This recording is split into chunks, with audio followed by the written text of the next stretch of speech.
1, 2, 3, 4. Stay with me. Come on. The sound of ragged breathing filled the November darkness. Please, please wake up. Daddy. My hands were covered in mud and blood as I pressed down on a stranger's chest. 1, 2, 3, 4, trying to force life back into a body that seemed determined to give up. The 6-year-old girl beside me was screaming, her voice raw with terror, her small fingers gripping my torn coat. This wasn't supposed to be my Thursday night. An hour ago, I was standing outside my tech company's headquarters in downtown, Portland, planning another solitary evening of spreadsheets and takeout. I was Indigo Hayes, CEO, self-made millionaire, the woman who had shattered every ceiling in her path. But now, I was barefoot in the woods, 30 minutes from civilization, performing CPR on a dying man I'd never met, while his daughter watched her world collapse. How did I get here? Welcome back to Mr. Roman's Story Vault, and if this is your first time joining us, you're about to hear a story that will challenge everything you think you know about success, family, and the split-second decisions that alter the course of our lives forever. Hit that subscribe button right now, because what unfolds next will make you question whether the life you're living is truly the life you're meant for. Here's my question for you. Have you ever ignored every logical thought in your brain and followed pure instinct only to discover it would transform your entire existence? Have you ever had a moment where a stranger appeared and everything, your career, your priorities, your very identity, suddenly shifted? Let me take you back to where this impossible journey began. To a CEO whose corner office felt more like a prison. To a little girl with mismatched eyes, one green, one amber, who somehow knew exactly who to find when her father's time was running out.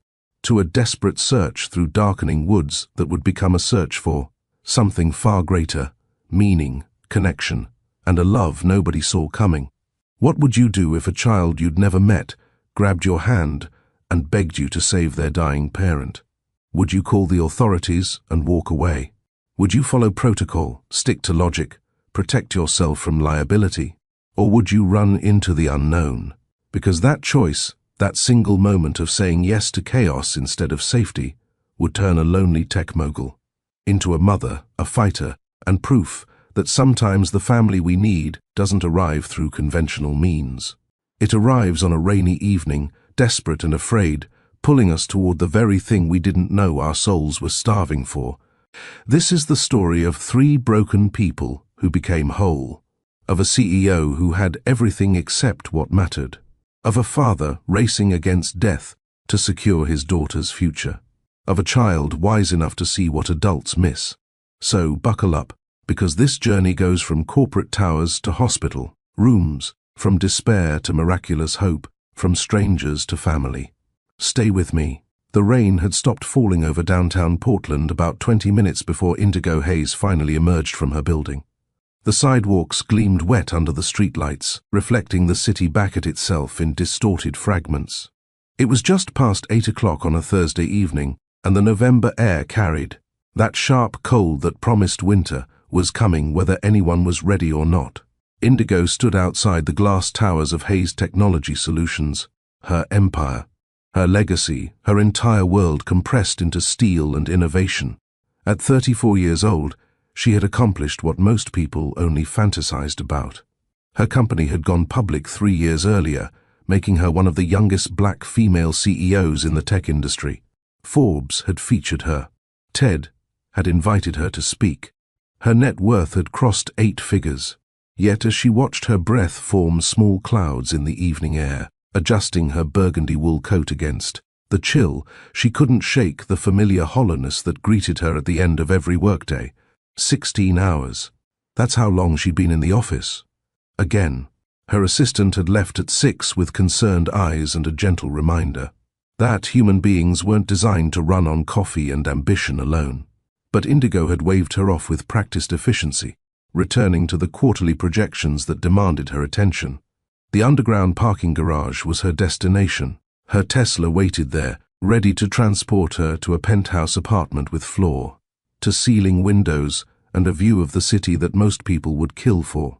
There would be takeout, Probably Thai, maybe Vietnamese. There would be her laptop. There would be spreadsheets and emails and strategic planning documents. There would be silence. She had built this life deliberately, brick by brick, line of code by line of code. Her mother had raised her alone in East Portland, working brutal shifts at a restaurant where the owner paid minimum wage and expected maximum loyalty. They'd lived in a cramped two-room apartment where the heating barely worked in winter, and the neighbors' arguments bled through thin walls. Her mother died the year Indigo graduated from MIT, never getting to see the empire her daughter would build, never knowing that the little girl who'd done homework by streetlight because they couldn't to always afford electricity would one day own a company worth hundreds of millions. Indigo had made a promise over her mother's grave. She would never struggle like that again, never be vulnerable, never depend on anyone else for her survival or success. She'd kept that promise. The cost was simply everything else. Ma'am. The voice was small, almost swallowed by the city's constant hum, car horns, distant sirens, the whoosh of buses passing, conversations from people heading to late dinners or early bars. Indigo turned. A little girl stood near the building's entrance, no more than 6 years old. She wore a faded purple jacket that had clearly been through multiple owners, jeans with patches covering the knees, and rain boots decorated with unicorns that had seen better days. Her hair, a beautiful cascade of golden brown curls, was damp from the earlier rain, sticking slightly to her forehead and cheeks. But it was her eyes that stopped Indigo completely. One was green, bright as spring leaves.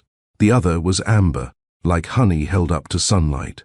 Heterochromia, Indigo's mind supplied automatically. Rare, striking, unforgettable.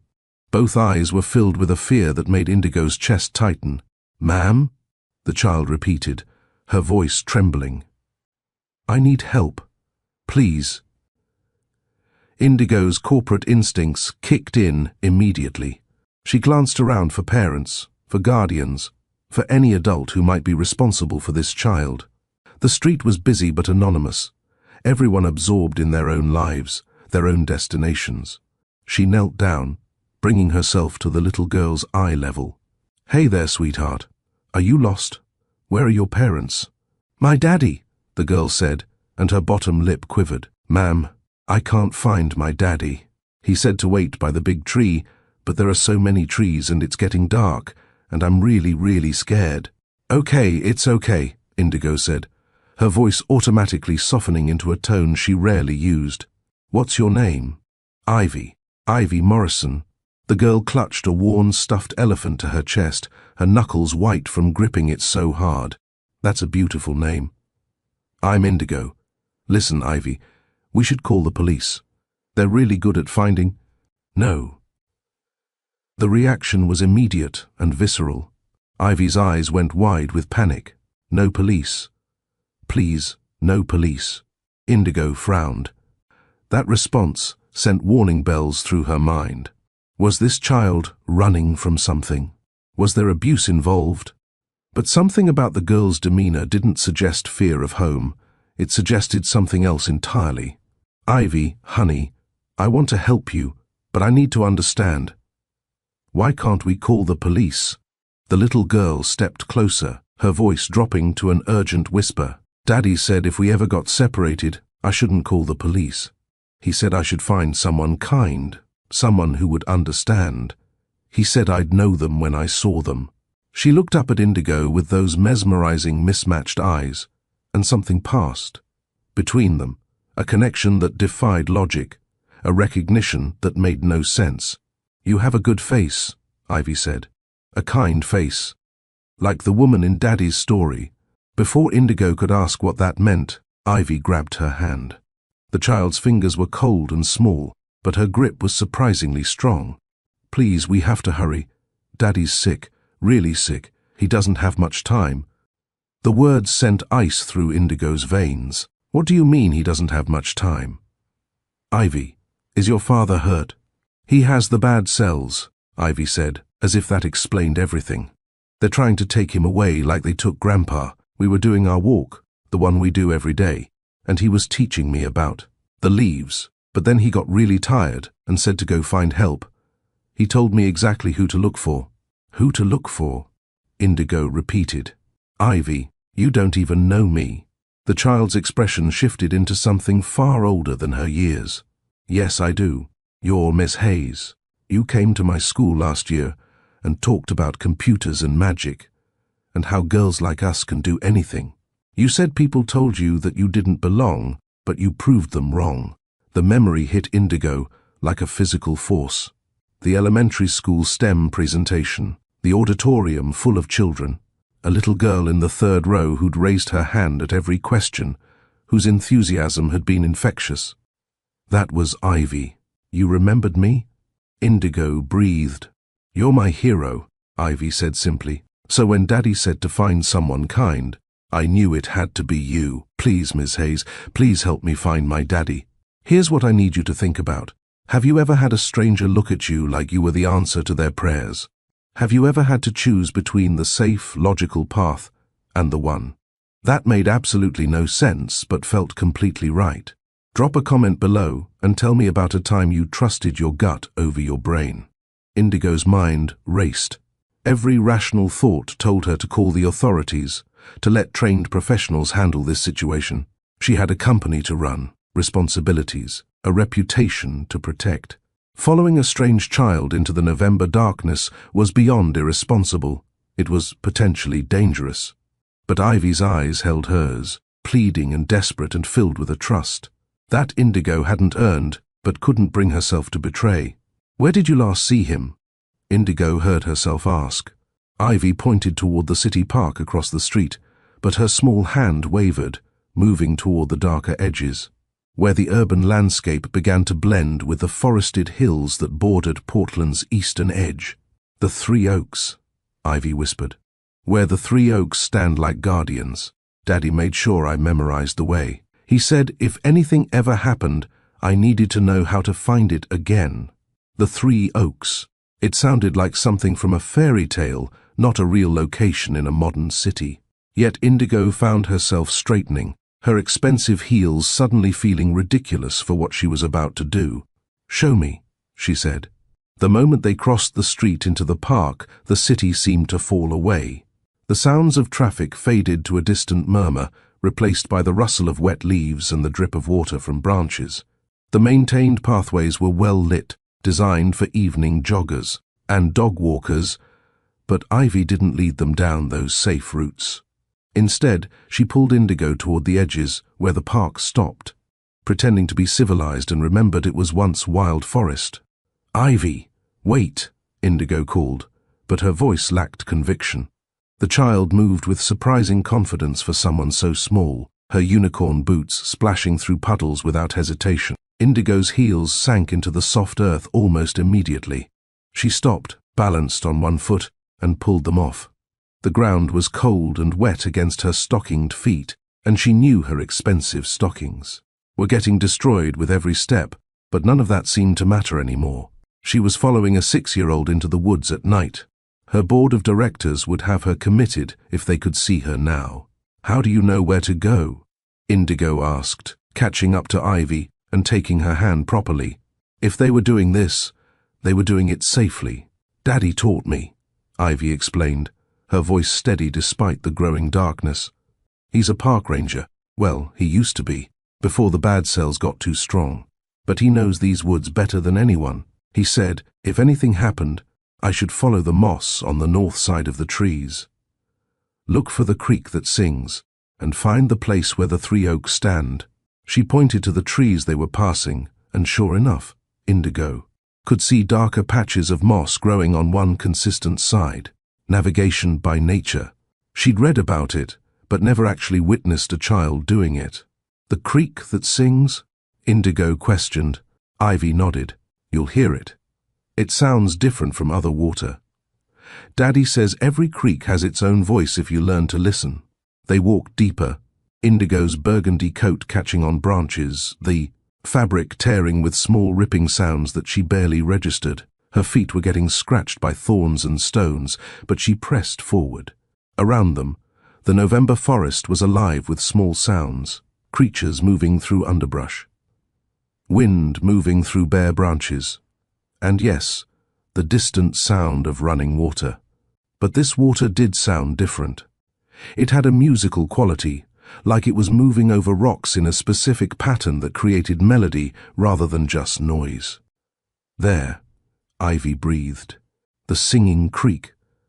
We're close now. They followed the sound until they reached a small stream, no more than a few feet wide, its water dark and quick as it moved over smooth stones. Ivy didn't hesitate, jumping across with the confidence of someone who'd done this many times before. Indigo followed less gracefully, nearly slipping on the wet rocks but catching herself. Her clothes were ruined. Her feet were bleeding.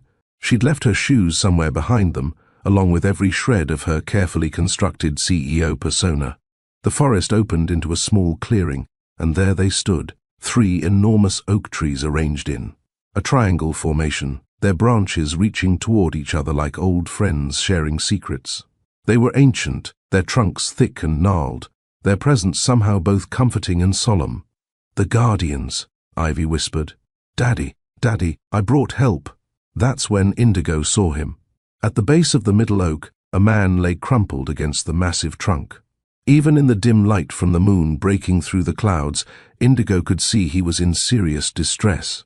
His breathing was shallow and labored, his skin had a greyish pallor, and his body was positioned at an awkward angle that suggested he'd collapsed suddenly, rather than lying down deliberately. "Oh God," Indigo breathed, rushing forward. Her bare feet barely registered the rough ground anymore. "Daddy." Ivy was crying now, dropping to her knees beside him. "Daddy, please wake up. I brought her. I brought the lady from your dream. You said she'd come if we needed her, and I found her just like you said." Indigo knelt beside the man, her hands automatically going to his neck to check for a pulse. It was there, weak, but there. His skin was clammy with cold sweat, and when she gently opened one of his eyelids, his pupil was dilated and slow to respond to the moonlight. He was maybe 36, 37, sandy brown hair that needed a cut, a jaw covered in stubble, wearing a Forest Service uniform that had seen better days. Even unconscious and clearly ill, there was something about him, a ruggedness, a fundamental decency that seemed to radiate even in this terrible moment. "Ivy, I need my phone," Indigo said, trying to keep her voice calm for the child's sake. She pulled her phone from her coat pocket. Miraculously, she had 1 bar of signal. She dialed 911, her fingers surprisingly steady. 911, "What's your emergency?" "I'm in Forest Park, East Side, near the old growth section. There's an unconscious man, mid-30s, showing signs of severe distress. Possible medical emergency related to—" She looked at Ivy, who whispered cancer. "To a pre-existing condition. We need an ambulance immediately." She gave the GPS coordinates from her phone, thanked God for the technology. That let her do that, and received confirmation that help was on the way. 15 to 20 minutes, the dispatcher said. "Can you monitor his breathing?" "Yes," Indigo confirmed, already checking again. She pulled off her wool coat, the expensive burgundy fabric, now just a tool, and draped it over the man's body. He was cold, too cold, and the November air wasn't helping. "Has your daddy been sick, Ivy?" Indigo asked gently, keeping one hand on the man's wrist to monitor his pulse. The little girl nodded, tears streaming down her face, catching the moonlight. "He has cancer, in his blood, and now in other places too. The doctors give him medicine that makes him throw up and lose his hair, but he says it's worth it if it gives us more time together." Indigo's heart broke into pieces. This man, dying of cancer, had been taking his daughter on nature walks to create memories while he still could. And when he'd collapsed, he'd sent her for help with specific instructions, trusting that his 6-year-old daughter would be able to navigate the dark woods and find assistance. "You did so well, Ivy," Indigo said, pulling the child close with her free arm while keeping her other hand on the man's pulse. "You were so brave. Your daddy is going to be so proud of you. He was teaching me about the different leaves," Ivy said through her sobs. "Oak and maple and birch. He knows all their names. He says trees are the earth's memory, and if we learn their language, we're never truly lost." The man, Flint, Indigo remembered from Ivy saying Morrison earlier, stirred slightly. His lips moved, forming words too quiet to hear. "Sir, can you hear me?" "Help is coming," Indigo said, leaning closer. His eyelids fluttered but didn't open. But his hand, almost unconsciously, reached out and found Ivy's, gripping it with the last of his strength. "The lady from your dream," Ivy said again, louder this time. "Daddy, I found her, just like you said I would. You said if we ever needed help, the right person would appear. You said she'd have a kind face and a strong heart. And I found her, Daddy. I found Miss Hayes." Indigo felt a chill run through her that had nothing to do with the November cold. The lady from his dream? What did that mean? Had this man somehow known she would be the one his daughter found? That was impossible, yet here they were. In the distance, sirens began to wail, growing closer. The emergency responders were coming. But in this moment, in this clearing with the 3 ancient oaks standing witness, Indigo felt something shift in the foundation of her understanding. She had thought her life was complete. She had thought success and independence were enough. She had thought she'd built everything she needed within the glass towers of her company. But kneeling here in the mud, holding a dying man's pulse in one hand, and his terrified daughter in the other, she realized she'd been wrong. She'd been building walls when what she needed was connection. She'd been chasing achievement when what mattered was presence. She'd been so afraid of vulnerability that she'd locked herself away from the very things that made life worth living. The sirens grew louder, and flashlights began cutting through the darkness. As the paramedics arrived, shouting coordinates to each other. But before they took over, before the professionals stepped in with their equipment and protocols, Flint's eyes opened, just for a second. Just long enough to look at Indigo with startling blue eyes that held recognition, gratitude, and something else. Something that looked like he'd been waiting for her. The paramedics had worked with swift efficiency in the clearing, loading Flint Morrison onto a stretcher, while one of them wrapped a thermal blanket around Ivy's small shoulders. Another EMT had looked at Indigo's torn stockings and bleeding feet with concern, but she'd waved him off. "I'm fine. Just take care of him."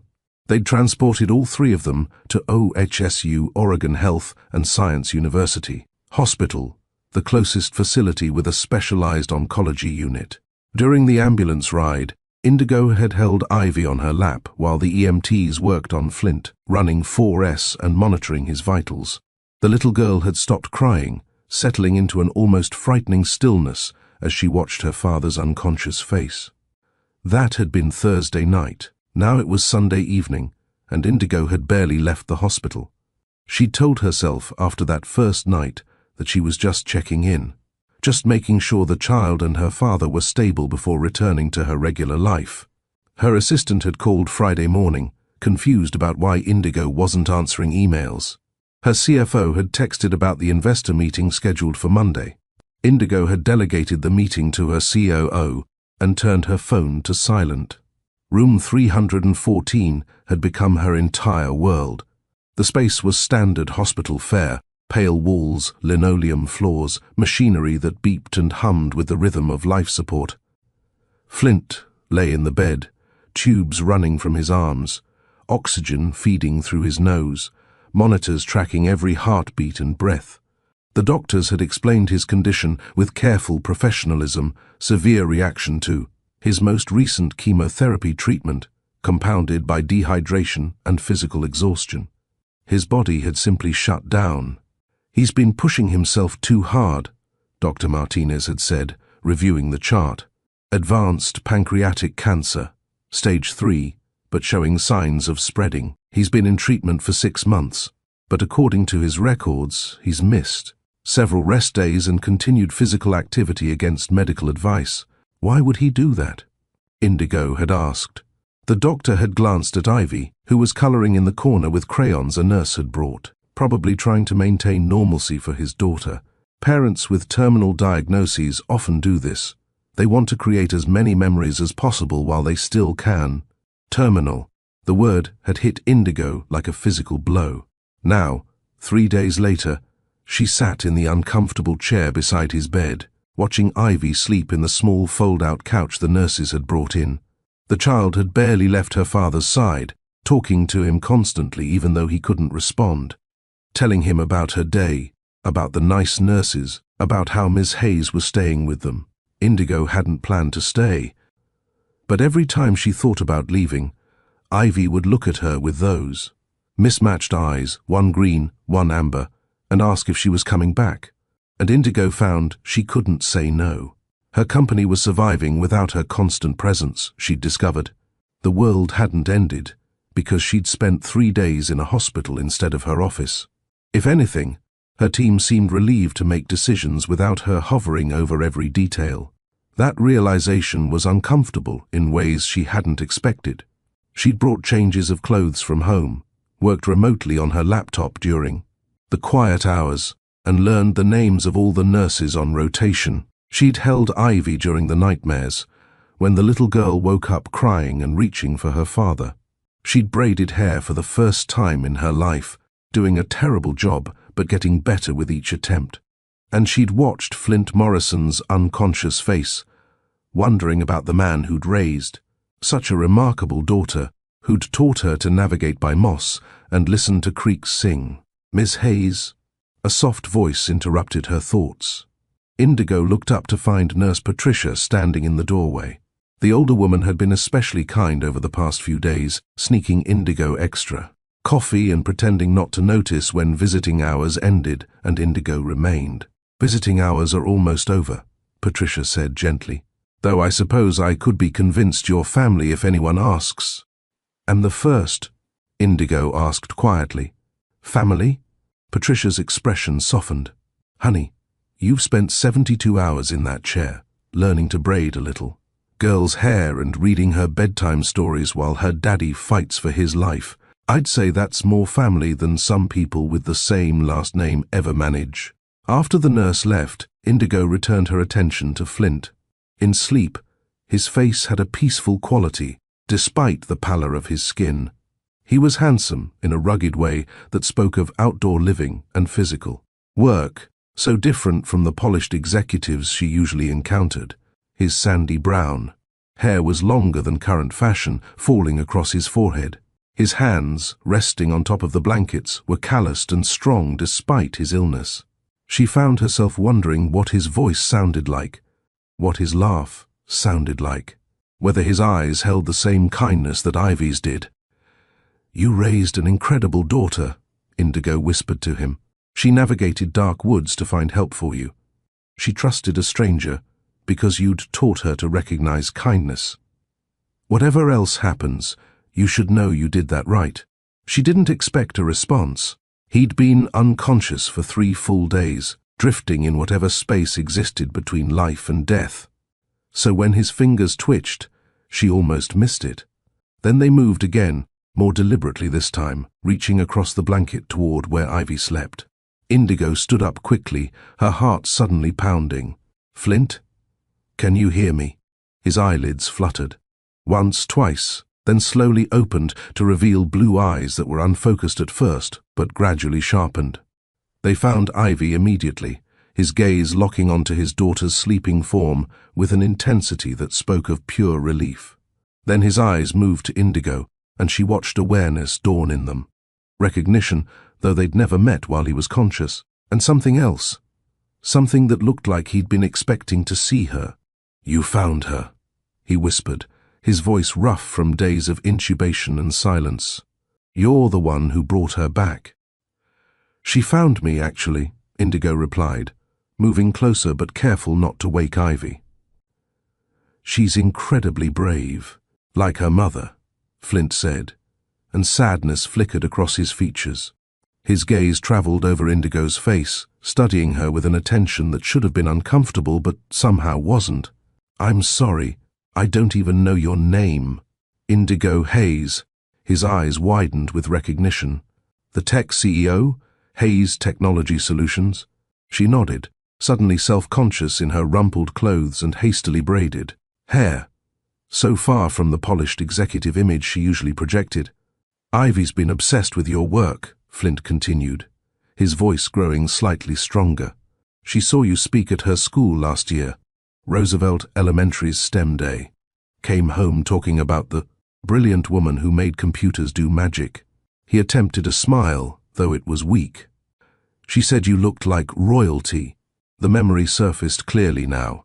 The auditorium full of children, the presentation she'd given on coding basics, and in the third row, a little girl with extraordinary eyes who'd raised her hand at every opportunity, whose enthusiasm had been infectious. That little girl had been Ivy. "I remember her," Indigo said softly. "She asked such good questions.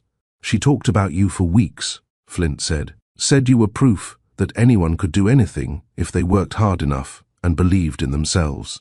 I think that's why she chose you. When I told her to find someone kind if we ever got separated, somehow she knew you were the one." Before Indigo could respond, Ivy stirred. Her eyes opened slowly, adjusting to the dim room. Then she saw her father was awake, and her whole face transformed. "Daddy." She scrambled off the couch, rushing to his bedside. "You're awake. You came back." "Hey, Butterfly," Flint whispered, tears sliding down his cheeks as Ivy climbed carefully onto the bed beside him. "I heard you found help. I heard you were so brave." "Miss Hayes came with me," Ivy said, nestling against her father's side with practiced care to avoid his 4 lines. "Just like you said. You said if we ever needed help, the right person would appear, and I found her outside her big building. And she ran through the woods with me even though her shoes got stuck and her coat got torn, and she's been here every day, Daddy. Every single day." Flint's eyes returned to Indigo, and she saw questions there. Why had she stayed? Why hadn't she simply called authorities and moved on with her life? Why was she still here, 3 days later, looking like she'd been through a war for the sake of strangers? Indigo didn't have answers that made logical sense, so she simply said, "Your daughter needed someone. I couldn't leave." 6 months earlier, Flint Morrison sat in Dr. Reeves's office, watching afternoon sunlight stream through the window while his entire world collapsed. "Pancreatic cancer," the doctor said, his voice gentle but professional. "Stage 3, aggressive, and showing early signs of spreading beyond the pancreas. We can start treatment immediately, chemotherapy, possibly radiation. But I need to be honest with you about the prognosis." Flint was 36 years old. He ran 5 miles every morning before his shifts with the Forest Service. He ate organic food, didn't smoke, barely drank.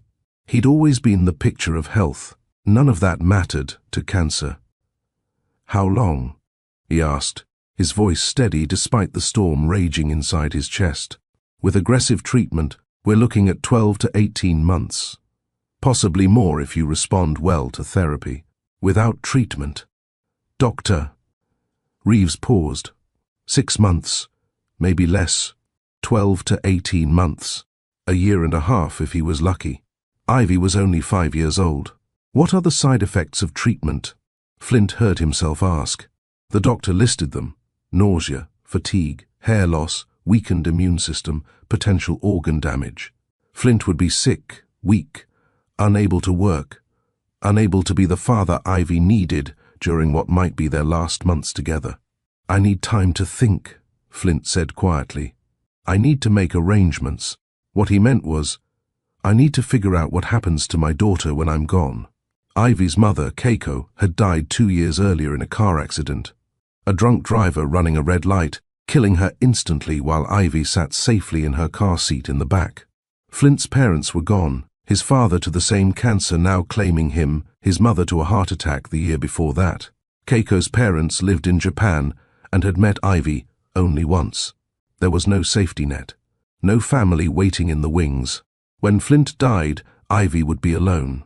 He'd spent weeks researching, consulting lawyers, looking at his options. Foster care, adoption agencies, distant relatives who were strangers. Every option felt wrong, like he was abandoning her to an uncertain fate. Then one night, watching Ivy sleep, he'd had a dream. In it, a woman with kind eyes and a strong presence had appeared, reaching out her hand to Ivy.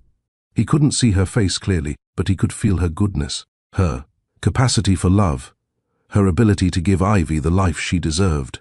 When he'd woken up, he'd done something that made no logical sense. He'd started telling Ivy that if they were ever separated, She should find someone kind, someone who would understand. He'd told her she would recognize this person when she saw them. He'd taught her wilderness navigation, made sure she could find her way back to their special place, the 3 oaks that stood like guardians. He prepared her, in his own way, for the possibility that he might not always be there. And somehow, impossibly, she'd found Indigo Hayes. Present day, Sunday night. "Mr. Morrison, you need to rest," Nurse Patricia said, entering the room with practiced quiet. "It's wonderful that you're awake, but your body has been through significant trauma." Flint nodded, but his eyes remained on Indigo. "Thank you," he said simply. "For everything. For bringing her back. For staying. For—" He trailed off, seeming to search for words. "For being who she needed you to be." Indigo felt something shift in her chest, a crack in the armor she'd built so carefully over the years. "I should let you rest," she said, gathering her laptop and bag. "I'll come back tomorrow." "Don't go," Ivy said quickly, gripping Indigo's hand. "Please, Miss Indigo, please stay," and looking into those mismatched eyes, into the face of a child who'd already lost so much, Indigo found she couldn't refuse. "I'll stay," she promised.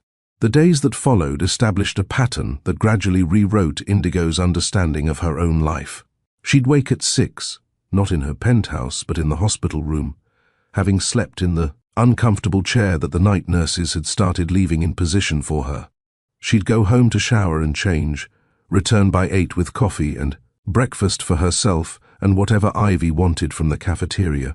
Her assistant would email the urgent items, and Indigo would handle them remotely, while Ivy did homework at the small table and Flint underwent tests or treatments.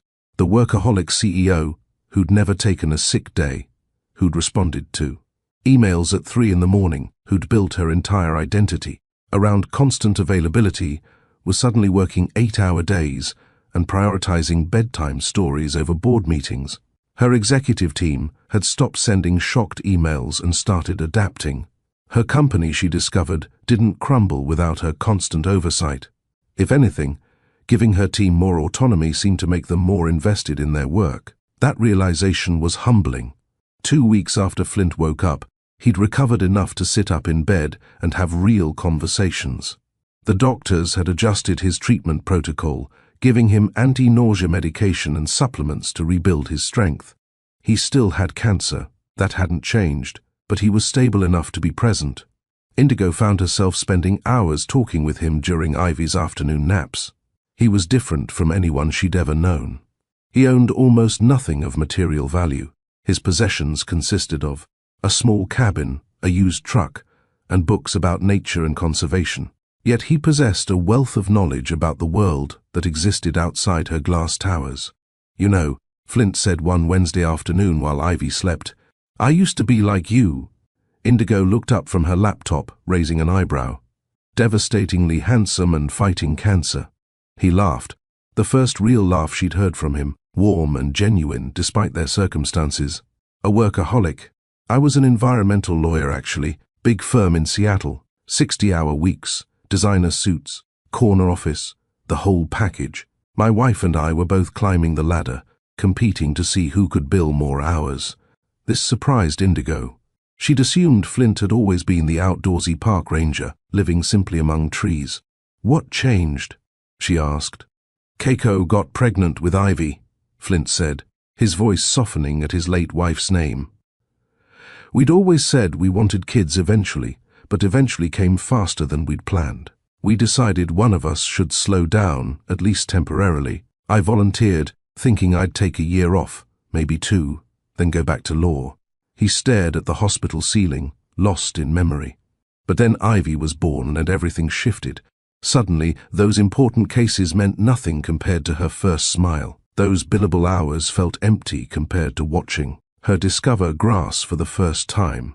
Keiko died when Ivy was 3. Drunk driver, instant, she didn't suffer.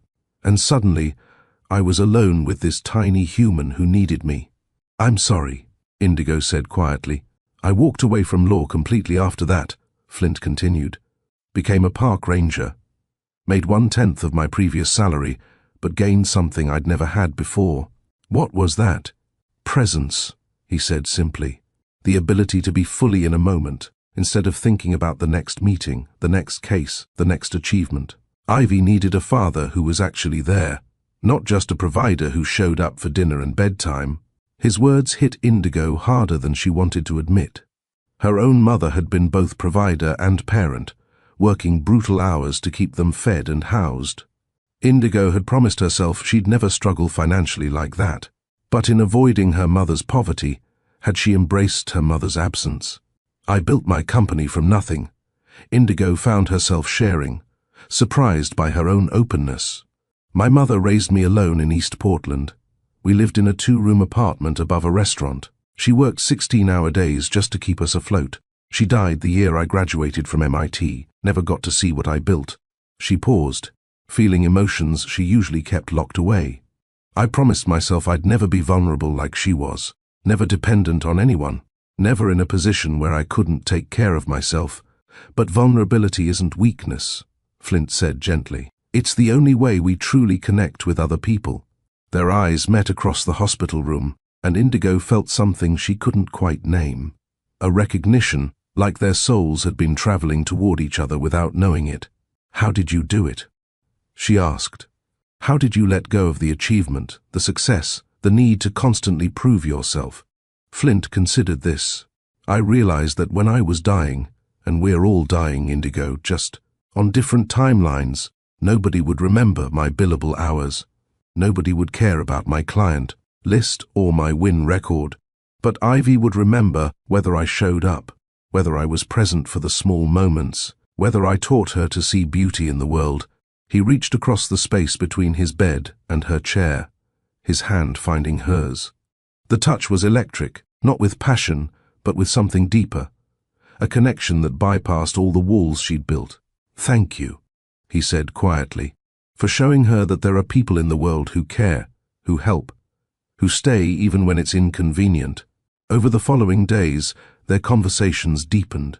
Flint told her about Keiko, half Japanese, half Irish environmental scientist, who'd been brilliant and funny and completely devoted to their daughter. He showed Indigo pictures on his phone, Keiko with newborn Ivy, the 3 of them hiking, family dinners, where Keiko's Japanese heritage blended with Flint's Irish-American background in beautiful fusion. Indigo found herself sharing things she'd never told anyone, about the nights she couldn't sleep, wondering if building an empire was worth the loneliness, about watching her mother work herself to death and then following the same path, just with better compensation, about the hollow feeling that greeted her every night in her penthouse apartment with its $1,000,000 view. And slowly, without either of them quite realizing when it happened, something grew between them. Not romance, not yet. He was too sick, she was too guarded, the situation too complex. But friendship, understanding, the kind of connection that only happens when 2 people strip away their pretenses and show each other their scars. Ivy watched them with those wise, mismatched eyes, saying nothing but smiling more than she had in weeks. 3 weeks into this new routine, Indigo left the office at 5 o'clock, unheard of before Ivy appeared in her life, and headed to the hospital with takeout from Ivy's favorite Thai restaurant. She found Flint sitting up in bed, reading to Ivy from a book about forest ecosystems. They both looked up when she entered, and the smile that crossed Flint's face was warm enough to make her heart stutter. Right on time, he said. We were just discussing whether moss actually always grows on the north side of trees. Does it? Indigo asked, setting down the food and settling into her now familiar chair. Mostly, Ivy said seriously. But you have to check multiple trees to be sure. One tree might be weird. Indigo laughed, and the sound surprised her. It had been so long since she'd laughed freely, without calculation or social strategy. This, she realized, was what had been missing from her carefully constructed life. Not success or money or achievement, but this, sharing Thai food with a sick man and his daughter. Discussing moss patterns, feeling like she belonged somewhere other than a boardroom. Here's my question for you. When was the last time someone completely disrupted your life in the best possible way? When did you meet someone who made you question everything you thought you knew about what matters? Drop a comment and share your story, because these connections, these unexpected relationships that change us, They're what make us human. As they ate dinner together, Ivy chattering about her school day and Flint teasing Indigo about her terrible attempt at braiding that morning, something settled in Indigo's chest. She'd found something she didn't know she was looking for. She'd found family. By late November, Flint had recovered enough for the doctors to discharge him with strict instructions. Rest, proper nutrition, adherence to his modified treatment schedule, and no strenuous activity. The medical team had been cautiously optimistic about his stability, though the underlying truth remained unchanged. The cancer was still there, still advancing, still stealing time. Indigo had expected him to return to whatever housing situation he'd had before. She'd offered to help with expenses, to find him a place closer to the hospital, to arrange for in-home care. Flint had politely declined everything except her company. "Come see where we live," he'd said, "before you make any decisions about what we need." The cabin sat 30 minutes outside Portland's city limits, nestled in a grove of Douglas firs and western red cedars. The driveway was barely maintained gravel, winding through trees that seemed to embrace the property rather than surround it. When Indigo pulled up in her Tesla, absurdly out of place in this setting, she sat for a moment, just staring. This wasn't what she'd expected. The structure was small, maybe 900 square feet, built from aged wood that had weathered to a soft grey. But someone had cared for it with obvious love. The porch wrapped around two sides, with hand-carved railings that showed remarkable craftsmanship. Window boxes held dormant plants waiting for spring. A stone chimney rose from the center, smoke curling from it into the cold air. "Daddy built most of it himself," Ivy said proudly, climbing out of Indigo's car. They'd established a routine where Indigo picked her up from school several days a week, giving Flint time to rest. "After Mommy died, he said we needed a place that felt like home, not just a house." Inside, the cabin was a revelation. Every piece of furniture had been handmade, a dining table from reclaimed oak, chairs carved with intricate leaf patterns, bookshelves that covered entire walls. Ivy's artwork hung everywhere, framed with the same care most people reserved for expensive paintings. The kitchen was small but efficient, with herbs growing in mason jars on the windowsill. But it was the windows that truly captured Indigo's attention. Every single one framed the forest like a living painting, trees in their late autumn glory. A creek visible in the distance, a clearing where deer apparently gathered at dusk. "It's beautiful," Indigo breathed, turning slowly to take it all in. Flint stood in the doorway, leaning against the frame with the careful posture of someone managing pain. "It's not much, it's everything," Indigo interrupted. "It's a home, a real home." Her penthouse suddenly felt like exactly what it was: expensive, impressive, and utterly empty. Over the following weeks, as autumn surrendered completely to winter, Indigo found herself spending more time at the cabin than her own apartment. She'd arrive after work, still leaving at reasonable hours now, a change that had become permanent, to find Flint reading by the fire and Ivy doing homework at the handmade table. They'd cook dinner together, Indigo learning that vegetables tasted different when grown in your own garden, even if that garden was now dormant under frost. Flint taught her about seasonal eating, about preserving and planning, about living with nature's rhythms instead of against them. "Most people think going back to basics means sacrifice," Flint said one evening, while showing her how to properly chop vegetables. "But really it's gain. You gain time because you're not constantly chasing the next thing. You gain presence because you're working with your hands instead of through a screen.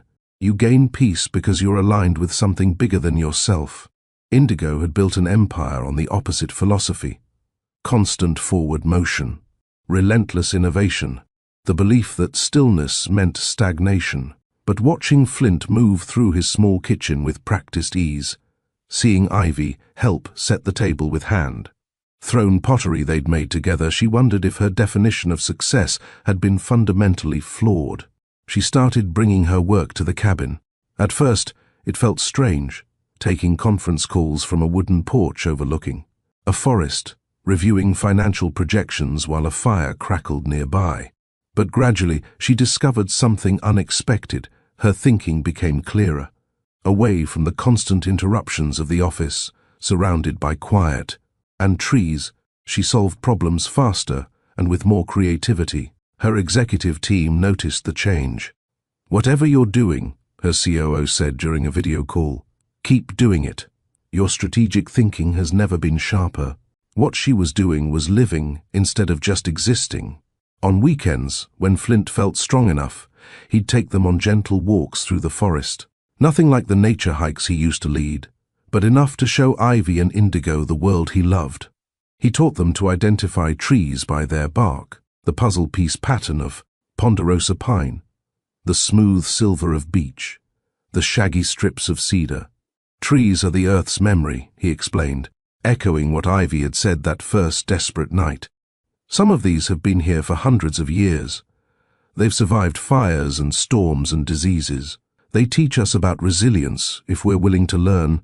Indigo found herself bringing that lesson back to her company, talking about resilience and adaptation in ways she never had before. Her leadership style shifted from commanding to collaborative, from controlling to trusting. The results surprised everyone. Employee satisfaction increased, productivity actually improved, and 3 executives who'd been considering leaving decided to stay. Meanwhile, Ivy blossomed under the attention of 2 adults who adored her. Indigo had set up a small coding station in the cabin's loft, a desk made from reclaimed wood by Flint, a laptop donated from Hayes Technology Solutions education program, and teaching materials Indigo created specifically for Ivy's learning style. They'd work together among the trees, visible through the loft's windows. Indigo, explaining how code was just another language for describing the world. "So if I write this," Ivy said, pointing to a simple program she'd created, "the computer knows to draw a tree?" "Exactly," Indigo confirmed. "You're teaching the computer to see what you imagine. Like how Daddy taught me to see the patterns in the forest," Ivy said thoughtfully. "He says everything has patterns, if you know how to look." "Your daddy is right," Indigo said, pulling the little girl close. These moments, teaching Ivy, watching her mind work through problems with the same determination her father showed, felt more important than any board meeting she'd ever attended. In the evenings, after Ivy went to bed in her small room decorated with hand-painted murals of forest creatures, Indigo and Flint would sit by the fire. Sometimes they talked about his life before cancer, about her childhood of poverty and ambition, about Keiko and the love story that had been cut too short. Sometimes they simply existed together in comfortable silence, his hand finding hers, their fingers intertwining like roots beneath the earth. Neither of them named what was growing between them. Flint was sick, dying by degrees despite the treatments. Indigo was a CEO with a life waiting back in the city. They existed in a bubble that felt separate from reality, precious because of its impermanence. But Ivy knew. Children always know. "Are you going to be my new mummy?" She asked Indigo one afternoon while they worked on coding together. Indigo's breath caught. "Would you want that?" Ivy looked at her with those mismatched eyes, one green, one amber, filled with wisdom beyond her years. "You make Daddy smile like he used to with Mommy. And you're teaching me important things. And you don't think our home is weird because it's small. Your home is perfect," Indigo said fiercely. "And your daddy he's remarkable. And you're the bravest, smartest, most wonderful person I've ever met. So yes?" Ivy pressed. Indigo pulled her close, breathing in the scent of children's shampoo and the wood smoke that permeated everything in the cabin. "Yes," she whispered. "If you'll have me. If your daddy wants that." "Yes." December arrived with unusual cold, bringing snow that blanketed the forest in white silence.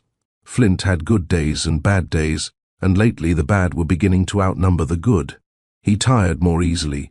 His appetite disappeared for days at a time, and sometimes Indigo would catch him staring at Ivy with an expression of such profound grief that it broke her heart.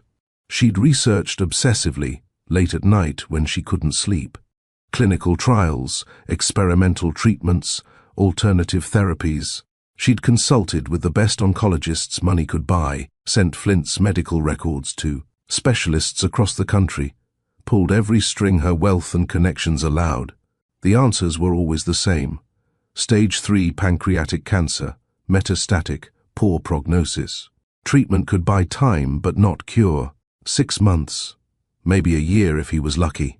On a Friday evening in mid-December, Ivy was having her first sleepover since before Flint's diagnosis. One of her school friends had invited her, and after much deliberation, Flint had agreed. Ivy needed normalcy, needed to be a child instead of constantly worrying about her father, which left Indigo and Flint alone for the first time since this strange relationship had begun. They sat on the cabin's porch despite the cold, wrapped in thick blankets, sharing a thermos of tea that Flint had made from herbs he'd grown himself. The forest was silent under its blanket of snow, beautiful and still, and somehow both peaceful and melancholy. "I need to tell you something," Flint said quietly, his breath forming clouds in the freezing air. Indigo's stomach clenched. She knew that tone. "Okay, the treatment isn't working as well as they'd hoped." He stared out at the snow-covered trees, avoiding her eyes. "The tumors aren't shrinking anymore. Some are growing. They're talking about end-of-life care options." The words hit her like physical blows. "No, there must be other options. I've been researching. There are trials, experimental treatments. I can get you into programs that aren't even public yet." Money isn't an object. Indigo, the way he said her name, stopped her mid-sentence. "I've made peace with it. Mostly. The only thing I haven't made peace with is Ivy. What happens to her when I'm gone?" "Don't," Indigo whispered, tears freezing on her cheeks. "Please don't talk like that." He turned to face her fully, his blue eyes intense in the porch light. "I have to. Because somewhere between you finding us in those woods and right now, I've done something incredibly selfish." "What?" "I've fallen in love with you."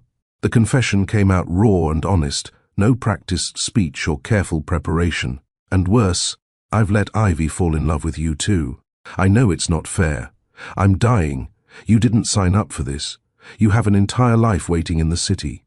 But I can't help it. You've become the center of our world." Indigo couldn't breathe. Her carefully constructed life had no script for this moment, falling for a dying man and his daughter, finding home in a cabin instead of a corporation, wanting something she couldn't keep. "It's not selfish," she finally managed, her voice breaking, "because I've fallen in love with both of you too, completely, irrevocably. And I'm absolutely terrified because I don't know how to do this. I don't know how to love someone I'm going to lose." Flint reached for her, pulling her close despite the awkward angle, the thick blankets, the cold. "We're all going to lose everyone eventually," he said against her hair. "That's the deal we make when we love. The only question is whether the love is worth the inevitable loss." "Is it?" she asked. Every second, he breathed. Every single second. He kissed her then, their first real kiss, not the gentle pecks on foreheads or cheeks they'd exchanged before, but something deep and desperate, and full of all the words they hadn't said. It tasted of tea and tears, and time they didn't have. When they pulled apart, Flint rested his forehead against hers. "I need to know she'll be okay. I need to know someone will love her the way she deserves to be loved. That she won't end up in the system, shuffled between foster homes, losing everything that makes her her. I'll take care of her," Indigo promised without hesitation. "I've already contacted lawyers about adoption. If something happens to you, if you're willing to give me custody, she's mine. She'll never be alone." "Never? You do that?" Flint's voice cracked. "Give up your freedom, your life as you know it, for a child who isn't yours." "She is mine," Indigo said fiercely. "She became mine the moment she grabbed my hand and pulled me into those woods. She's mine in every way that matters. And so are you." They held each other as snow began to fall again, soft and silent, blanketing the world in white. Inside the cabin, the fire crackled. Outside, the forest stood witness to promises made in desperation and hope. "I love you," Flint whispered. "I love you, and I'm sorry I can't give you more time. I'm sorry this is all I have to offer." "You've given me everything," Indigo replied. "You've taught me what actually matters." You've shown me that success without connection is just emptiness with achievements attached. You've given me a daughter I didn't know I was waiting for. That's not nothing, Flint. That's the world. They stayed on the porch until the cold became unbearable, then moved inside to the fire. They didn't make love. Flint was too weak, too sick, the moment too fragile for physical intimacy. Instead, they held each other on the couch, talking about everything and nothing, making plans they both knew might never happen, building dreams on foundations that were crumbling. But for that night, it was enough to love and be loved in return. February arrived with more snow, and Flint's condition had stabilized enough that they'd all started to hope. Maybe the doctors were wrong. Maybe he'd be one of the statistical anomalies who defied their prognosis. Maybe love was powerful enough to hold death at bay. They should have known better. Indigo had essentially moved into the cabin, running her company remotely, with occasional trips to the office for critical meetings. Her board had stopped questioning her new arrangement. The results spoke for themselves. Hayes Technology Solutions was thriving under her transformed leadership style. She'd learned to cook real meals, to split firewood, to live with the rhythm of the forest instead of the pace of the city. Her designer wardrobe gathered dust in her penthouse closet while she wore jeans and sweaters, practical boots instead of heels. On that Thursday evening in mid-February, Indigo was in the kitchen preparing dinner. Vegetable soup from a recipe Flint had taught her while Ivy did homework at the table. Flint had been resting in the bedroom, having had a particularly difficult day of treatment earlier in the week. The crash was loud enough to send ice through Indigo's veins. She dropped the knife she'd been using and ran. The bedroom door was open, and Flint was on the floor beside the bed, his body convulsing violently. His eyes had rolled back, showing only whites. His lips were turning blue. "Ivy, call 911, Indigo shouted, already dropping to her knees. "Now." But when she glanced back, Ivy stood frozen in the doorway, her face sheet white, her small body trembling. She'd seen her mother die. Now she was watching her father dying. The trauma had locked her in place. Indigo had seconds to make a choice: stay with Flint or get to the phone herself. She grabbed Ivy, carried her bodily to the kitchen, put the phone in her shaking hands. "Remember what we practiced?" Indigo said, forcing calm into her voice despite her racing heart. "Tell them our address. Tell them your daddy is having a seizure. You can do this, sweetheart. I need you to be brave." Ivy nodded, her fingers finding the numbers through muscle memory from their emergency drills. Indigo rushed back to Flint. The convulsions had stopped, but he wasn't breathing. His chest was still, his face turning from blue to grey. No, no, no, no. She tilted his head back, checked his airway, and began CPR. 30 compressions, hard and fast, her hands clasped over his sternum. 2 rescue breaths. "Repeat, please," she whispered between compressions, tears streaming down her face. "Please don't leave us. We're not ready. I'm not ready." 30 compressions. 2 breaths. "I haven't told you about the adoption papers sitting on my desk, ready to file. I haven't told you about the treatments I found in Switzerland, experimental but promising. I haven't told you that you've changed everything about who I am." 30 compressions. 2 breaths. "You taught me that life isn't about building empires, it's about building connections. You showed me that success means nothing if you're alone at the top. You gave me a family I didn't know I needed." 30 compressions. 2 breaths. "Don't leave me to figure out how to live this new life without you. Don't leave Ivy without her father. Don't." He gasped. A horrible rattling sound, but he was breathing. Indigo nearly collapsed with relief, but she forced herself to stay focused. She turned him on his side, recovery position, just like she'd learned, and kept monitoring his breathing. Sirens wailed in the distance, growing closer. Ivy appeared beside her, phone still clutched in her hand. "They're coming," she whispered. "Is Daddy going to die?" "No," Indigo said fiercely, pulling the little girl against her side with one arm while keeping the other on Flint's shoulder. "He's breathing. He's fighting. He's going to be okay." She didn't know if she was lying. The paramedics burst through the door minutes later.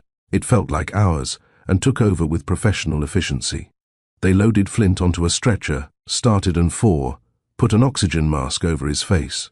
One of them asked Indigo rapid-fire questions. How long had he been seizing? Was he on medication? Did he have a history of seizures? Cancer. Stage 3.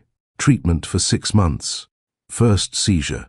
The ambulance ride was a blur of medical equipment and urgent voices. Ivy sat on Indigo's lap, silent and still, her mismatched eyes fixed on her father's unconscious face. At OHSU Hospital, the same hospital where this had all begun 3 months ago, they were met by a team of doctors. Indigo used every connection she had, calling in favors, demanding the best neurologist in the Pacific Northwest. Dr. Sarah Chen arrived within an hour, pulling strings to get Flint into an immediate CT scan. The wait was endless. Indigo held Ivy in the surgical waiting area, both of them still in shock, neither speaking. What was there to say? The thing they'd been dreading was happening. The cancer was winning. When Dr. Chen finally emerged, her expression was grave. "The cancer has spread to his brain," she said gently. "Multiple small tumors. This advances his diagnosis to stage 4. That's what caused the seizure. Given the progression and location, I'm afraid the prognosis is, we're looking at weeks, maybe a month at most with palliative care." Weeks. A month. Time measured in days instead of years. Indigo felt the world tilt. But she forced herself to stay upright, stay strong, because Ivy needed her. "There has to be something," she said. "Some treatment we haven't tried." Dr. Chen hesitated. "There is one option. It's highly experimental, not FDA approved yet. There's a clinical trial in Houston. They're using a targeted immunotherapy that's shown promise with brain metastases. But I need to be clear, the success rate is only about 30%. For the other 70%, it doesn't work, and the side effects can be brutal. What do we need to do?" Indigo asked without hesitation. "It's expensive. Insurance won't cover experimental treatment. We're talking several $100,000 minimum, possibly more depending on how he responds." "Money isn't a problem," Indigo said. She had millions. What good was wealth if she couldn't use it to save the people she loved? "When can he start?" "Here's what I need you to do. If you believe in fighting against impossible odds, if you've ever refused to accept defeat, even when the statistics were against you, share this story. Share it, because we need to remember that miracles happen to people who refuse to give up. Comment below about a time you fought for something everyone said was hopeless." Dr. Chen pulled out her phone. "Let me make some calls. If we can get him stable and transported, he could potentially start treatment within a week." Hope. Fragile and terrifying, but hope nonetheless. Indigo held Ivy tighter, pressing a kiss to the top of her head. "Did you hear that, sweetheart? There's a treatment. Your daddy has a chance." Ivy nodded against her chest, but her voice was small when she spoke. "What if it doesn't work?" "Then we'll have tried everything," Indigo said honestly. "And your daddy will know that we fought for him with everything we had, that we never gave up, that he was worth fighting for." But in her heart, Indigo was already praying to a God she wasn't sure she believed in. "Please let him live. Please give us more time. Please don't take him from us yet." The night stretched on, endless and awful. Flint remained unconscious, his body recovering from the seizure's trauma. Ivy eventually fell asleep in Indigo's arms, exhausted by fear and stress, and Indigo sat in the same uncomfortable hospital chair she'd occupied 3 months ago, when this journey had begun, wondering if this was where it would end. But she'd learned something important from Flint. You don't give up on the people you love. You fight, even when the odds are terrible, even when the outcome seems predetermined. You fight because love demands it. Moving to Houston wasn't simple. It required dismantling everything Indigo had built over the past decade and trusting other people with her legacy. Within 72 hours of Dr. Chen's phone call securing Flint's spot in the clinical trial, Indigo had restructured her entire company. She called an emergency board meeting, appearing via video conference, from the hospital where Flint was being stabilized for transport. Effective immediately, "I'm taking a leave of absence," she announced to the shocked faces on her screen. Marcus will assume the role of acting CEO. I'll remain available for critical strategic decisions, but day-to-day operations are now his responsibility.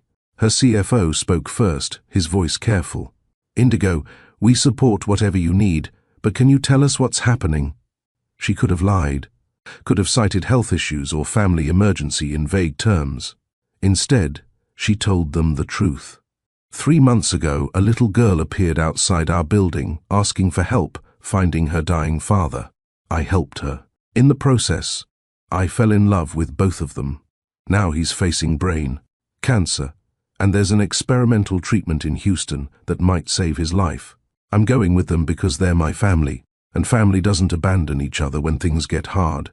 Silence filled the virtual room. Then Marcus, her COO, who'd been with her since the company's early days, spoke. How long will you need? 4 months. Minimum. Maybe longer, depending on how he responds to treatment. Then take it, Marcus said firmly. We've got this. You built something strong enough to survive without you micromanaging every decision. Go save your family. Her assistant arranged everything else. Subletting the penthouse. Indigo couldn't bring herself to sell it, not yet. Forwarding mail. Setting up remote access to systems she'd need. Packing clothes for an extended stay in Texas. Meanwhile, Dr. Chen coordinated with MD Anderson Cancer Center, arranging for Flint's transfer and admission to the trial. The paperwork alone was staggering. The cost was even more so, $340,000 up front, with additional expenses depending on complications. Indigo wrote the check without blinking. She had money sitting in investment accounts that she'd never touched, returns from stock options and wise investments. What was the point of being wealthy if she couldn't use it when it truly mattered? They flew to Houston on a medical transport plane in late February. Flint was weak but conscious, squeezing Indigo's hand during takeoff, while Ivy sat pressed against her other side. The little girl had been remarkably brave through everything, but Indigo could see the cracks forming, the nightmares.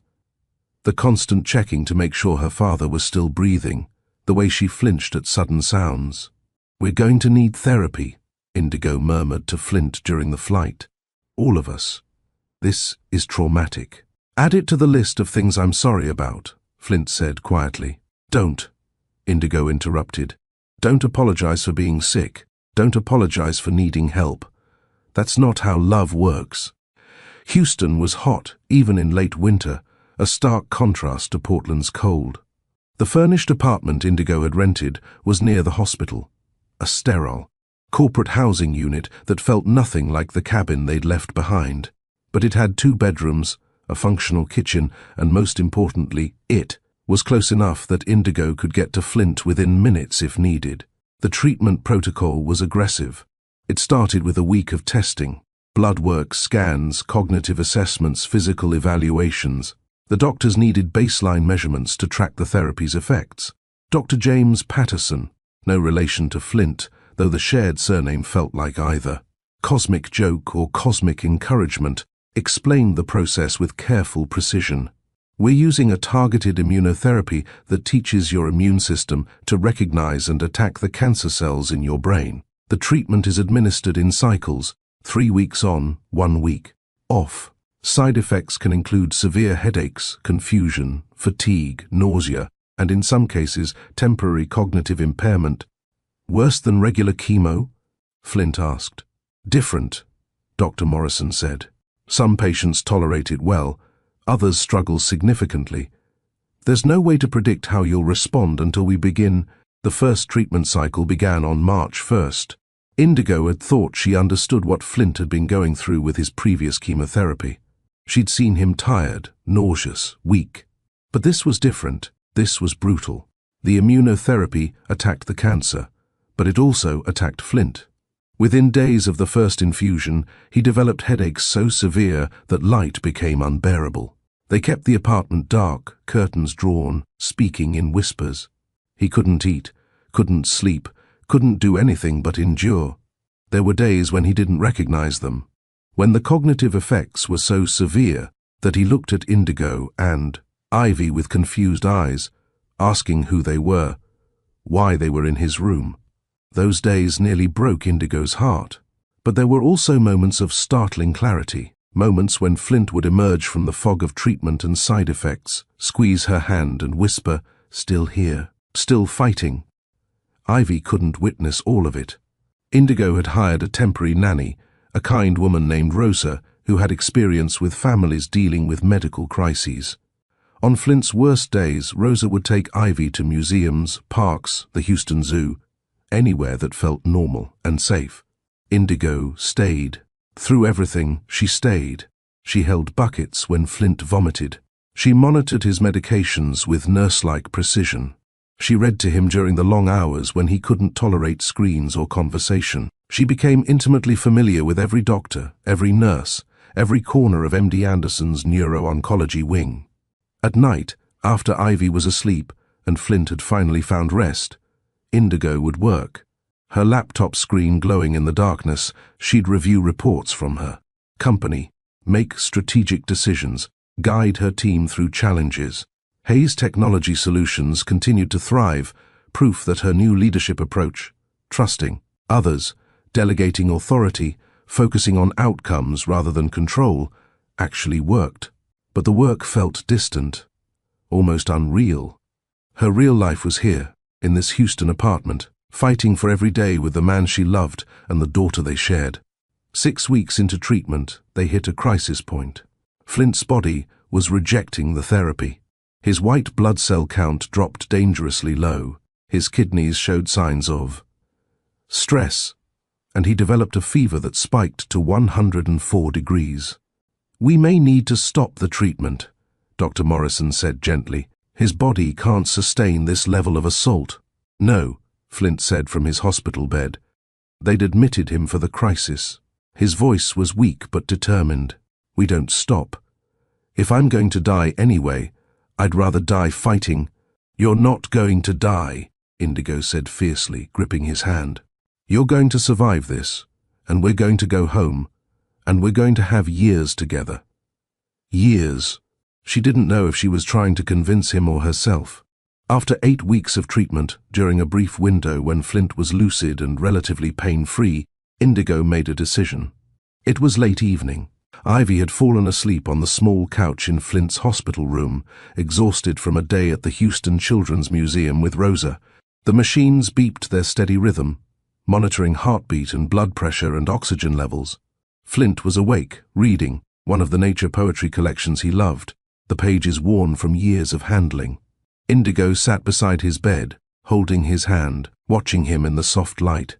He'd lost more weight, his cheekbones sharp, his eyes hollowed by pain and medication. But he was still Flint, still the man who'd taught her what actually mattered, who'd shown her that love was worth any risk. "Marry me," she said into the quiet. Flint's eyes lifted from his book. "What?" "Marry me. Tomorrow. Here. I don't care if it's in a hospital. I don't care if we only get a day or a decade. I want to be your wife. I want Ivy to officially be our daughter. I want whatever time we have to be as complete as possible." Flint stared at her, wonder and pain warring in his expression. "You want to marry a dying man? I want to marry the man who taught me that success means nothing without someone to share it with. The man who showed me that wealth isn't measured in bank accounts but in moments of connection. The man who gave me a daughter I didn't know I was waiting for." She moved closer, pressing her forehead to his. "That man isn't dying. He's the most alive person I've ever known." Tears slid down Flint's cheeks. "I have nothing to give you. No house, no savings, no future I can promise. You've given me everything that matters," Indigo said. "Say yes." "Yes," he whispered. "God, yes." The hospital staff made it happen with remarkable efficiency. Apparently, they were used to weddings in unusual circumstances. The hospital chaplain agreed to perform the ceremony. The nurses helped arrange flowers, simple grocery store bouquets, but beautiful nonetheless. Word spread through the oncology wing, and suddenly Indigo and Flint had a community of supporters they hadn't even realized existed. The wedding took place 48 hours later in the hospital's small chapel. Indigo wore a simple white dress purchased from a department store that morning. Nothing like the designer gown she might have chosen in her previous life, but perfect in its simplicity. Flint wore pajamas and a robe, too weak to manage anything else, but Ivy had helped him. Comb his hair and insisted he wear the wooden bracelet she'd made him in art class. The guest list was small, Ivy, serving as both flower girl and ring bearer, her mismatched eyes shining with happy tears. Rosa, who'd become like family during their Houston stay. Dr. Morrison and several of the nurses who'd become invested in Flint's recovery. And surprisingly, via video conference, Marcus and 3 other executives from Hayes Technology Solutions who'd insisted on witnessing the moment. The chaplain kept the ceremony simple but meaningful. When it came time for vows, Indigo spoke first, her voice steady despite the tears. I promise to love you through every season, whether that's weeks or years or decades. I promise to raise our daughter with your values, your love of nature, your appreciation for small beauties, your understanding that presence matters more than presence. I promise to live, really live, not just exist in the space between achievements. You've taught me that, and I promise never to forget it. Flint's voice was barely above a whisper, but it carried the weight of absolute truth. You saved me in those woods, but not the way you think. You saved me from leaving this world without showing Ivy that love comes in unexpected forms. That family isn't just about biology, that sometimes the best things in life arrive when we think all is lost. I promise to fight for every sunrise, every bedtime story, every moment I can steal from this disease. And if I fail, I promise my love will remain. In Ivy's laugh, in the trees they taught you to name, in every small moment of beauty you choose to notice. When they kissed, Ivy cheered loud enough that patients down the hall probably heard. The nurses cried, and on the video screen, Indigo saw her CFO, the man famous for never showing emotion, during even the most stressful board meetings, wipe tears from his eyes. Congratulations, Marcus said from Portland, his voice thick. To the whole family, that night was their wedding night. They spent it in Flint's hospital room, Indigo and Ivy curled up carefully in his bed, watching movies, on a laptop, eating wedding cake from the cafeteria that the staff had surprised them with. It wasn't the romantic evening most couples dreamed of, but it was perfect in its imperfection, beautiful in its honesty. They were a family, legally, officially, completely. Whatever came next, they would face it together. The treatment worked. Not immediately, not dramatically, but slowly, steadily, like spring arriving after a brutal winter. The scans in late March showed the first hint of change. 2 of the brain tumors had shrunk slightly. Dr. Morrison was cautiously optimistic, but warned against reading too much into early results. By mid-April, the shrinkage was undeniable. 4 of the 6 tumors were smaller. The other 2 had stopped growing. You're responding, Dr. Morrison said, reviewing the scans with Flint and Indigo. You're in the 30%. Flint's strength began returning incrementally. First, he could sit up without assistance, then walk to the bathroom without help, then take short walks through the hospital corridors, Indigo on one side and Ivy on the other, all 3 of them grinning like they'd won the lottery. Because they had. They'd won time. The treatment continued through April and into May. The side effects remained challenging. Headaches, nausea, fatigue that sometimes pinned Flint to the bed for days. But the scans kept improving. The tumors kept shrinking. His blood work stabilized. His cognitive function returned completely, the confusion and disorientation fading like a bad dream. By June, Dr. Morrison used a word they'd been afraid to hope for: remission. The tumors are still there, he cautioned. Very small, but present. This isn't a cure. The cancer could return. You'll need monitoring for the rest of your life, continued maintenance therapy, regular scans. But for now, you're in remission. Indigo cried. Flint cried. Ivy cried. Even Dr. Morrison's eyes looked suspiciously bright. They returned to Portland in late June, 4 months after leaving. The cabin welcomed them back like an old friend, the forest green with summer growth. The garden wild but recoverable, the rooms filled with sunlight and possibility. Indigo didn't return to her penthouse. They sold it, using the money to pay off the remaining medical bills and establish a trust fund for Ivy's future. Her home was the cabin now, and she couldn't imagine living anywhere else. Her company had not only survived, but thrived in her absence. Marcus had proven himself a capable CEO, making strategic decisions that increased profitability while maintaining the company culture Indigo valued. When she officially returned in July, it was as executive chair rather than CEO, still involved in strategy and vision but no longer consumed by daily operations. She worked from home 3 days a week, went to the office 2 days, and kept her weekends sacred for family. This new balance felt right in ways her previous workaholism never had. Flint returned to part-time work with the Forest Service, leading gentle nature walks for families and teaching conservation classes. He tired more easily than before, needed more rest, but the joy of being back among the trees was evident in every smile. They established new routines. Morning coffee on the porch, watching deer in the clearing. Ivy's coding lessons in the afternoons, her skills advancing rapidly under Indigo's teaching. Family dinners made from their recovering garden. Evening walks when Flint felt strong enough, naming trees and tracking animal signs. Bedtime stories where all 3 of them piled into one bed, Ivy between her parents, safe and loved. The cancer remained a presence in their lives, monthly checkups, quarterly scans, the ever-present awareness that remission wasn't cure, but instead of living in fear of recurrence, they chose gratitude for each day. September brought Ivy's 7th birthday. They celebrated in the clearing by the 3 oak trees, the place where this journey had begun. Friends from school, neighbors from nearby properties, nurses from Oak Chazu who'd become family, all gathered to celebrate a little girl who'd been brave enough to seek help on a dark November night. "Make a wish, butterfly," Flint said as Ivy prepared to blow out her candles. Ivy closed her mismatched eyes, took a breath, and blew. When she opened them again, she looked at Indigo and Flint with absolute certainty. "I wished for more birthdays like this," she said. "All of us together. For a really long time." "That's our wish too," Indigo said, pulling her daughter close.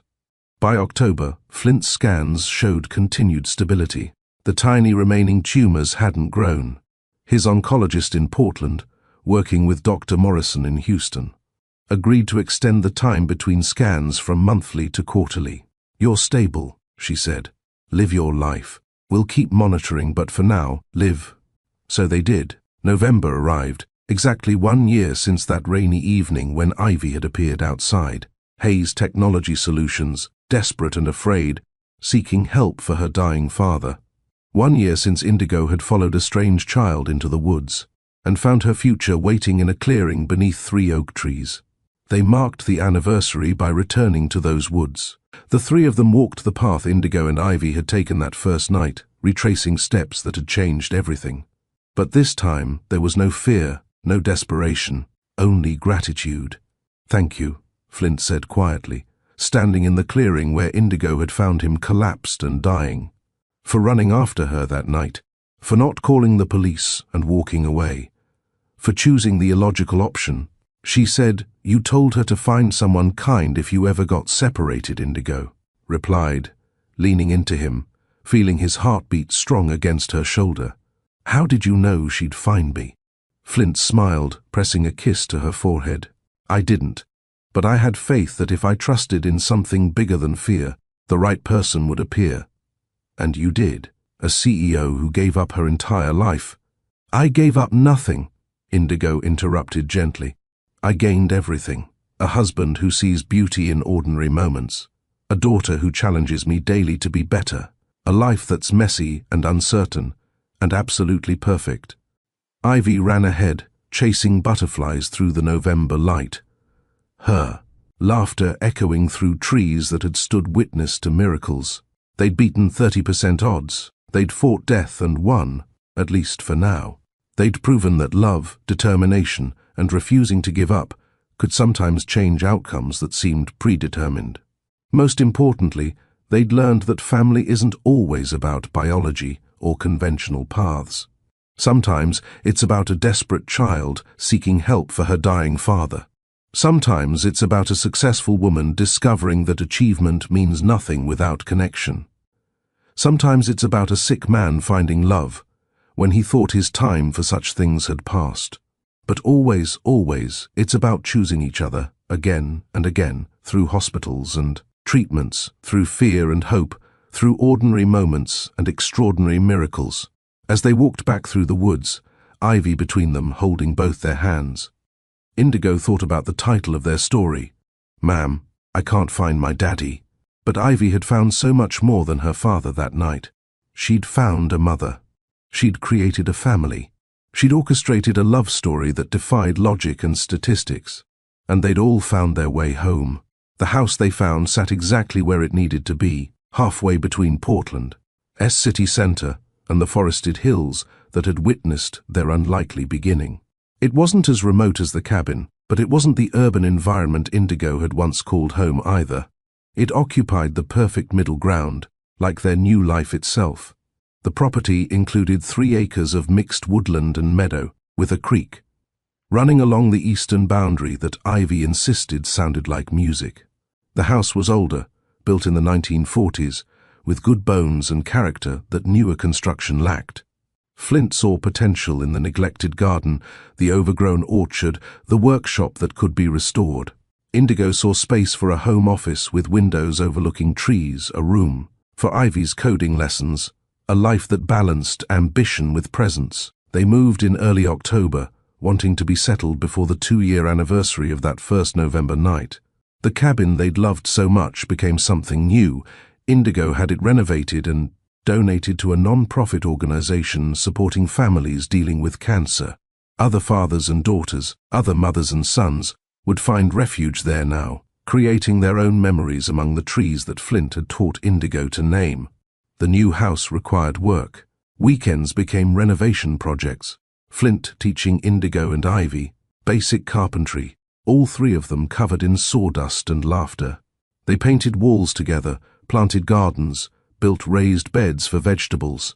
Every improvement was a collaboration, every finished project a shared victory. Indigo's relationship with Hayes Technology Solutions had transformed completely. As executive chair, she focused on vision and strategy rather than daily operations. Marcus had proven himself an exceptional CEO, and she'd learned to trust his leadership. She worked from home 3 days a week, video conferencing from her forest view office, contributing to decisions without controlling every detail. The company thrived under this new model. Employee satisfaction scores reached all-time highs. Innovation increased as teams felt empowered to take risks. Profitability remained strong, proving that presence didn't require constant oversight. More significantly, Indigo had changed the company culture itself. She'd instituted flexible work policies, generous family leave, mental health support programs. She'd shared her own story, carefully, with permission from Flint and Ivy, about discovering that success without connection was hollow achievement. Work-life balance isn't a benefit, she'd said in a company-wide address. It's the foundation of sustainable performance. I learned that lesson the hard way. Don't wait for a crisis to teach you what actually matters. Other executives began following her example. She'd watch through her office window as colleagues left at reasonable hours, heading home to families instead of staying for performative late nights. The ripple effects spread beyond her company. She'd been invited to speak at conferences about sustainable leadership, about the hidden costs of workaholism, about building success that didn't require sacrificing everything else. But her favorite work happened at home, in the converted sunroom where she taught Ivy advanced coding concepts. The little girl, now 7, growing fast, still possessing those remarkable mismatched eyes, had a natural aptitude for programming. She approached problems with the same intuitive logic she'd used navigating. Those dark woods, finding patterns where others saw chaos. "You're going to be better than me someday," Indigo told her during one lesson. "I'm going to be different than you," Ivy corrected seriously. "Daddy says everyone has their own kind of genius. Mine is seeing connections. Yours is building systems. His is understanding nature. We need all the kinds." The wisdom of children never ceased to amaze Indigo. Family rituals developed naturally. Saturday mornings began with pancakes, Flint's specialty, made from scratch with ingredients from their garden when possible. Sunday afternoons were for nature walks, Flint teaching them about seasonal changes, animal tracks, the silent language of forests. Wednesday evenings were game nights, board games and card games, and, sometimes, video games that Ivy was teaching her parents to play. Every month, on the anniversary of that first night, they returned to the 3 oak trees. Not to remember trauma, but to celebrate how far they'd come. They'd bring a picnic, spend hours in the clearing, take photographs to mark the passage of time. Flint's health remained stable. Quarterly scans showed no growth, no new tumors, no reason for alarm. He developed a relationship with his illness that Indigo found remarkable. Not denial, not obsession, but acceptance combined with action. He took his maintenance medications, attended his appointments, lived healthily, but he didn't let cancer define every moment. "I've already died once," he told Indigo during one of their evening conversations on the porch. "In those woods, when my heart stopped. You brought me back. Everything since then is borrowed time, and I intend to spend it wisely." Borrowed time. Indigo had learned to think of all time that way. Every moment was temporary, every day a gift. The certainty of loss, whether in weeks or decades, made presence essential. You couldn't postpone connection. You couldn't save love for later. The 3 oaks became their sacred space. Flint had built a small bench there, positioned perfectly to watch sunset light filter through ancient branches. They'd carved their initials into the middle tree, F+I+I, the 3 of them bound together by choice rather than chance. "This is where our family started," Ivy said during one visit, running her fingers over the carved letters. "Right here, under these trees. This is where our family became possible," Indigo corrected gently. "But it started before that, when your daddy taught you to be brave, when he trusted that the right person would appear if you needed help. And you were the right person," Ivy said with absolute certainty. "We were right for each other," Indigo replied. "All 3 of us. That's what family means." 2 years and 2 weeks after Ivy Morrison appeared outside Hayes Technology Solutions, desperate and afraid, seeking help for her dying father, Indigo stood at the edge of those same woods. But everything, absolutely everything, had changed. The November afternoon was crisp and golden, sunlight filtering through bare branches in patterns that seemed almost intentional. Flint walked beside her, healthy if thinner than he'd been before cancer, his blue eyes bright with contentment. His latest scan, completed just days ago, had shown continued stability. 18 months in remission, longer than the doctors had initially dared hope for. 18 months of borrowed time spent wisely. Ivy ran ahead of them, her unicorn rain boots, new ones, purchased, to replace the worn pair she'd outgrown, splashing through puddles.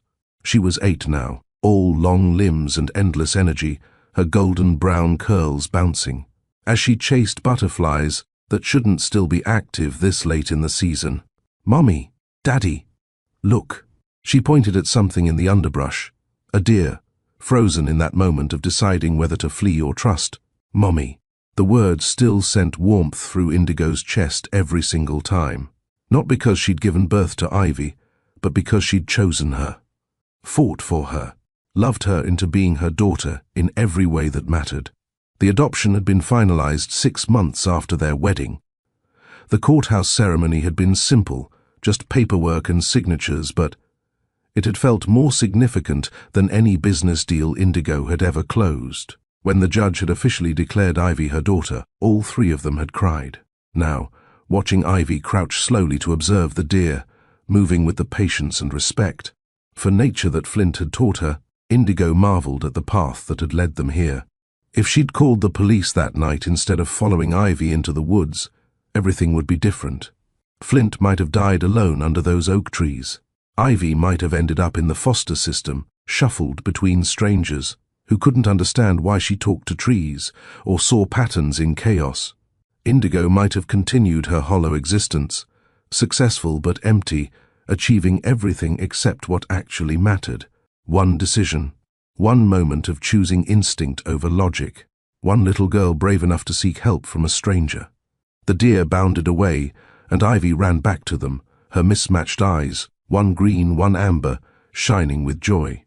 Did you see how close it let me get? Daddy, you were right. If you move slow and keep your heart calm, they know you're not a threat. Animals sense intention, Flint confirmed, ruffling her hair. They know when someone means harm, and when someone just wants to share the moment. Like how I knew Mommy was the right person, Ivy said matter-of-factly. I could feel it. Indigo knelt down to her daughter's level. How did you know, Butterfly? That night, when you saw me outside the building, what made you choose me? Ivy considered the question, with the seriousness she brought to everything. Your eyes looked sad even though your clothes looked fancy, like you had everything but nothing at the same time. Daddy always said the right person wouldn't be someone perfect. They'd be someone who needed us as much as we needed them. The insight struck Indigo with its accuracy. She had needed them, desperately, completely, in ways she hadn't understood until they'd filled the emptiness she'd been carrying for years. Your daughter is too wise for her age, Indigo murmured to Flint. She gets it from her mothers, Flint replied, and the plural, acknowledging. Both Keiko and Indigo made tears prick at Indigo's eyes. They continued walking, Ivy darting ahead and circling back in her constant exploration of everything. The trees whispered their seasonal secrets. The creek sang its familiar song. The forest that had once seemed dark and frightening had become sanctuary. I've been thinking, Indigo said as they walked, about everything that's happened. About what it means. And what have you concluded? Flint asked, his hand finding hers with the comfortable familiarity of countless such moments. That we spend so much time trying to control our lives, plan every detail, protect ourselves from uncertainty. But the best thing that ever happened to me came from chaos, not control. From following a stranger into the woods, instead of making the safe choice. Flint squeezed her hand. The safe choice would have been reasonable, logical, understandable, but it would have been wrong. How did you know? Indigo asked. When you told Ivy to find someone kind if you got separated, how did you know it would work? I didn't, Flint admitted. I just had faith. Not religious faith exactly, but belief in the possibility of goodness. Belief that if I put my trust in something bigger than fear, the universe would respond. And it did. It sent you. They reached the clearing where the 3 oak trees stood in their eternal triangle. The bench Flint had built was worn now, weathered by seasons, but sturdy. They sat together, Ivy climbing up to nestle between them, all 3, watching the November light paint the sky in shades of amber and rose. I want to tell people our story, Indigo said quietly, not for attention or validation, but because I think it might help someone. Someone stuck in the same emptiness I was trapped in, someone who thinks success is enough, someone who's afraid to take the risk that might change everything. What would you tell them? Flint asked. Indigo considered. I'd tell them that the life they're planning might not be the life they're meant for, that the things we think we want, achievement, security, control, might be substitutes for what we actually need. That love doesn't arrive on schedule and family doesn't always look like we expect. She looked at Ivy, who was watching a bird settle on a nearby branch. I'd tell them that sometimes a child knows things adults have forgotten. That bravery isn't the absence of fear, but the decision to act despite it.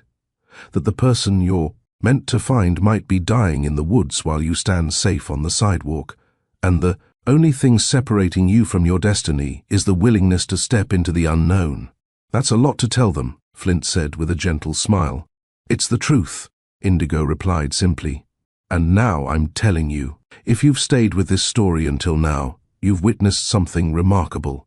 Not a fairy tale where everything is perfect, but a real story where 3 broken people found each other and became whole. A story about a CEO who had everything except what mattered. A father racing against death to secure his daughter's future. A child wise enough to see what adults miss. Here's what I want you to understand. Your life can change in a single moment. The path you're walking might not lead where you're meant to go. The person you need might be waiting for you to be brave enough to find them. Love doesn't care about your plans. Family doesn't require shared blood. Success means nothing if you're alone at the summit. So take the risk. Follow the stranger into the woods. Trust your instincts over your logic. Open yourself to the possibility that the best thing in your life hasn't happened yet, and might require you to step away from everything you think you know, because somewhere out there, a lost child might be looking for someone kind. A dying father might be praying for help to arrive. A family you didn't know you needed might be waiting for you to say yes to chaos instead of safety. Don't let fear make your decisions. 2 years ago, Indigo Hayes was a lonely CEO measuring her worth in profit margins. Today, she's a wife, a mother, and proof that love transforms everything it touches. The forest that once seemed terrifying became their sanctuary. The child who seemed lost was actually leading the way home. The dying man who seemed like a burden became the greatest gift. Their story continues. Flint's cancer might return someday, or it might not. They don't know, and they've learned to live with uncertainty. Every day is chosen deliberately, every moment appreciated fully, every I love you spoken without assumption of tomorrow. That's the lesson, really. Not that miracles happen, though they do sometimes for the lucky 30%. But that life is happening right now, while you're busy planning and protecting and holding yourself separate from the risks that might break you open into something more. If this story moved you, if it made you think about your own choices and priorities, hit that subscribe button. We share stories here that matter, stories about love and loss and the courage to choose connection over safety. Leave a comment telling us about your own unexpected family, your own moment of following instinct. Into the unknown, your own proof that life doesn't follow our plans but sometimes exceeds them. Share this story with someone who needs to hear it. Someone stuck in empty success, someone afraid to take the risk that might change everything, someone who's forgotten that the best things in life often come from the most unlikely places. Because somewhere in your city, on a rainy evening, just like that November night, a story is beginning that nobody could have predicted. A stranger is reaching out for help. A life is waiting to be changed. The only question is whether you'll be brave enough to say yes. Thank you for joining us in Mr. Roman's Story Vault. Until next time, remember, sometimes getting lost is just the beginning of finding your way home.